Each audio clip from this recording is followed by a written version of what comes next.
Hello दोस्त, arts division 0.1 में आपका स्वागत है। और आज मैं आपको बताने जा रहा हूँ यात्रा से जुड़ी कहानी। यात्रा की बात सुनते ही हमारे मन में एक ख्याल आता है कि यात्रा मतलब होता है घूमक्कड़। अगर आप अपने जीवन में जिंदगी जी रहे हैं तो थोड़ा घूमना सीखिए। घूमने से बहुत ऐसी जानकारी है जो आपको मिल सकती है। बहुत ऐसी जानकारी हम किताबों में पढ़ते हैं, लेकिन जब हम घूमने जाते हैं तो हमें उसके बारे में बेहतर से बेहतर जानकारी हासिल होती है। जैसे कि मैं आपको बता दूं, अमेरिका स्वतंत्रता संग्राम के बारे में बोलूं तो आप सिर्फ इसको किताब में पढ़ सकते हैं, लेकिन अगर आप इसको जाके वहां देखिएगा, वहां की व्यवस्था को देखिएगा, वहां की आर्थिक व्यवस्था, सामाजिक व्यवस्था, वहां की जातियों के बारे में अध्ययन कीजिएगा तो आपको मालूम चलेगा कि हाँ, स्वतंत्रता संग्राम हुआ तो किस प्रकार हुआ था। उसी प्रकार अगर आप भारत के बारे में जानकारी हासिल करते हैं तो किताबी ज्ञान तो आपको मिल जाएगा, लेकिन भारत की यात्रा करने से भारत की वर्ण व्यवस्था, सभ्यता, संस्कृति और यहाँ की कल्चर के बारे में आपको जानकारी मिलती है। इसके बारे में राहुल संगत्रियान ने बहुत अच्छी एक बात बोली है, जिसके बारे में मैं यहाँ पे लिखा हूँ। उन्होंने यात्रा को लेकर एक बात बोला कि यात्रा एक ऐसी महत्वपूर्ण स्रोत है जिसके जरिए हम सभी को बहुत सीखने को मिलता है। हम सभी को बहुत सारी चीजें सीखने को मिलता है। किससे? यात्रा से। वो कहावत है ना देहात में, पढ़ो तो पढ़ाओ ना तो शहर में बसाओ। यानी शहर में बसाने के तात्पर्य होता है कि शहर में जब आप उसको बसाइएगा ना तो गांव से हटकर उसका एक नई दुनिया मिलेगी, जहां पे उसे बहुत कुछ सीखने को मिलता है। बहुत जगह ठोकर खाता है तो उसको एहसास होता है कि हमें कैसे अपनी जिंदगी को सही दिशा में लेकर जाना चाहिए। इसलिए हर एक व्यक्ति को अपने जीवन में जितना हो सके उतना यात्रा करनी चाहिए। और आप सभी व्यूअर्स से मैं ये कहना चाहूंगा कि आप सभी यात्रा कीजिएगा। यात्रा से बहुत कुछ सीखने को मिलेगा। ठीक है। राहुल संगत्यान ने विश्व की अधिकांश देशों की यात्रा की है, जिसमें 36 भाषाओं का ज्ञान था, जिसकी वजह से वो बहुत सारे देशों की यात्रा की है और वहां के बारे में जानकारी हासिल की। और उन्होंने 120 ग्रंथों की रचना किया, जिससे कई विदेशी देशों के बारे में आपको जानकारी हासिल होगी। इन्होंने इस्माइल एक शायर हैं, जिनके बारे में इन्होंने, उनका एक शायर है बहुत अच्छा है कि सैर कर दुनिया की गाफिल, सैर कर दुनिया की गाफिल, जिंदगानी फिर कहां, जिंदगानी अगर कुछ रही तो नौजवानी फिर कहां। यानी जो जिंदगानी अगर आपकी रहती है तो फिर वो नौजवानी नहीं आने वाली है, क्योंकि आपको भी मालूम है कि समय के साथ सब कुछ ढलता है। आपकी जवानी भी ढल जाएगी, जिंदगानी बच भी गई तो आप घूम नहीं पाइएगा। इसलिए समय रहते यात्रा करना सीखिए। यात्रा से बहुत कुछ मिलेगा। इसी यात्रा से जुड़ी कुछ कहानी आपको बताने मैं जा रहा हूं, जिसमें हम सबसे पहला कड़ी रखा हूं अल बरूनी।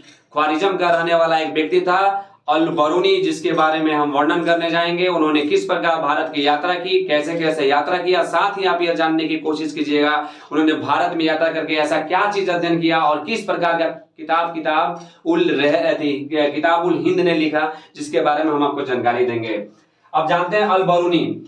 अल बरूनी मध्य एशिया के ख्वारिज्म का निवासी था। पूछा जाए कि अल बरूनी कहां का रहने वाला था तो ख्वारिज्म।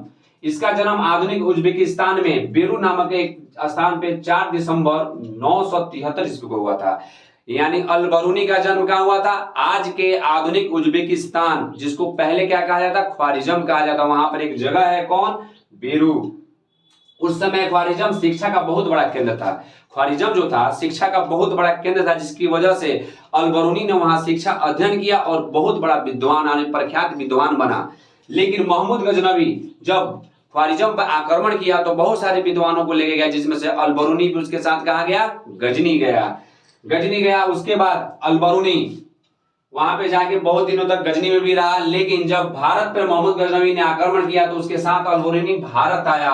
भारत आया तो उसने भारत का दर्शन किया, भारत के बहुत सारे क्षेत्रों में रहा, बहुत जगह भ्रमण किया, बहुत लोगों के साथ अपना जीवन यापन किया, बहुत लोग इस सभ्यता संस्कृति से जुड़ा, जिसके बारे में उन्होंने अपने किताब उल हिंद में लिखा है।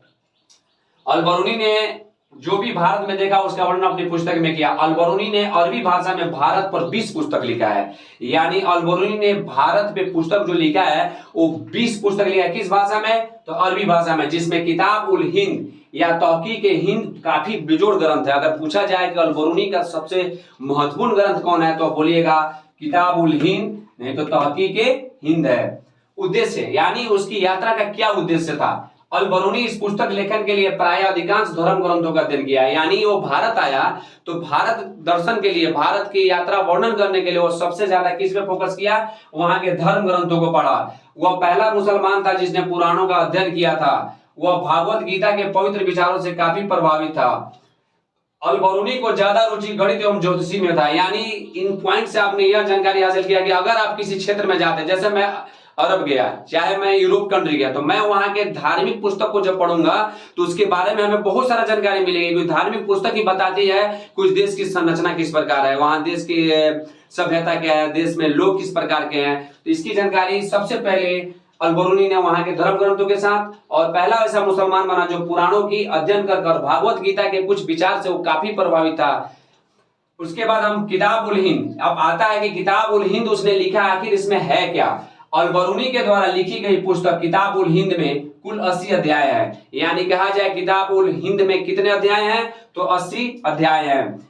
इसमें सबसे पहले उसने अपनी भूमिका लिखी है, सबसे पहले उसने अपने बारे में क्या लिखा है, जीवनी लिखा है। अंत में एक प्राशिष्ट तैयार किया है जिसमें अनेक महान व्यक्तियों की, दार्शनिक एवं वैज्ञानिकों के बारे में लिखा है। यानी एक अंत में प्राशिष्ट तैयार किया है जिसमें उनके बारे में लिखा है, जो वैज्ञानिक थे, दार्शनिक थे, जिनसे वो मिला था, और उनका चर्चा वो आखिरी पेज में किया है। पॉइंट अगला, यह एक विशाल ग्रंथ है, कौन, किताब उल हिंद, जिसमें भारतीय धर्म, दर्शन, त्योहारों, खगोल विद्या, रीति रिवाज, परंपराओं, सामाजिक एवं सांस्कृतिक जीवन के साथ साथ माप तौल की विधियां, मूर्ति कला, कानून, प्रांतों की सीमाएं, नदी आदि की जानकारी हासिल होती है। अगर आप अल-बरूनी के द्वारा लिखी गई पुस्तक किताब उल हिंद पढ़ते हैं तो आपको भारत के उस समकालीन ये जितनी चीजें मैंने बोला वो सारी की सारी जानकारी आपको अच्छी तरीके से हासिल हो सकती है। इसके अध्याय 80 में नक्षत्र विद्या की जानकारी दी गई है। अध्याय 47 में वासुदेव और महाभारत की जानकारी दी गई है। यानी आप कृष्ण और महाभारत की जो घटना घटी उसकी जानकारी अल-बरूनी ने किस में दिया है, अध्याय 47 में दिया है। अध्याय 9 में उसने क्या दिया है, जाति व्यवस्था का वर्णन किया है कि भारत में उस समय किस प्रकार की जाति व्यवस्था थी, किस प्रकार की जाति व्यवस्था के साथ लोग चला करते थे, कितनी वर्ण व्यवस्था में बटे थे, ब्राह्मण का क्या था, क्षत्रिय क्या था, वैश्य क्या था, शूद्र क्या थे, इनके बारे में उन्होंने वर्णन किया है। और अध्याय 63 में उसने ब्राह्मण की जीवन का उल्लेख किया कि ब्राह्मण किस प्रकार अपने जीवन यापन करते थे, पूजा पाठ किस प्रकार करते थे, किस प्रकार समाज में उन्होंने अपना एक रूपरेखा तैयार किया था। अध्याय 64 में जातियों के अनुष्ठान एवं रीति रिवाज के बारे में उल्लेख किया है। और अध्याय 69 में भारतीय स्त्रियों के जीवन के बारे में वर्णन करते हुए उन्होंने किताब उल हिंद जैसे एक विशाल पुस्तक की सृजन किया है, जिसके जरिए आप भारतीय इतिहास के बारे में जानकारी हासिल करेंगे। अल-बरूनी की मृत्यु 75 वर्ष की आयु में 1048 ईस्वी में हो गई। इस तरह से आपने यह जानकारी हासिल किया कि अल-बरूनी ने किस प्रकार भारत की यात्रा की और कहां का रहने वाला था और किस प्रकार भारतीय दर्शन का उन्होंने व्याख्या किया है। और सबसे महत्वपूर्ण चीज है कि आप सभी को मौका मिले तो यात्रा कीजिए, और यात्रा से बहुत कुछ सीखने को मिलता है और अनंत तक आप सीख सकते हैं, इसलिए यात्रा करना जरूरी है। शुक्रिया।